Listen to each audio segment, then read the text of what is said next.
Laurent Larcher, vous êtes auteur, entre autres livres, de Papa, qu'est-ce qu'on a fait au Rwanda? C'est qui on et on, qu'est-ce qu'on a fait au Rwanda? On, c'est la France, et plus précisément, c'est ceux qui étaient chargés de conduire sa politique au Rwanda, donc l'exécutif français, et les militaires qui ont été chargés de d'exécuter cette politique.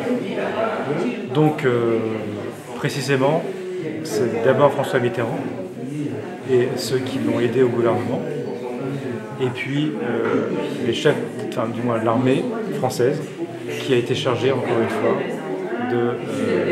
d'exécuter la politique française dans ce pays, qui a consisté à soutenir,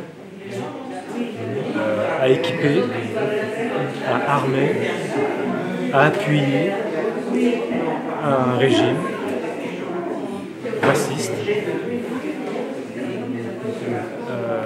un régime qui préparait,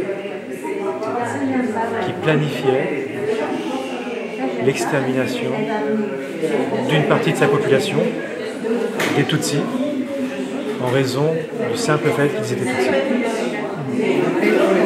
Il y a une nuance entre ces gens qui ont pris ces décisions et les Français en général.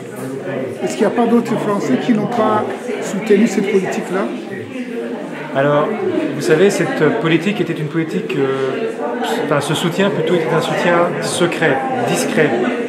Donc la plupart des Français n'étaient pas au courant, n'étaient pas informés de cette politique.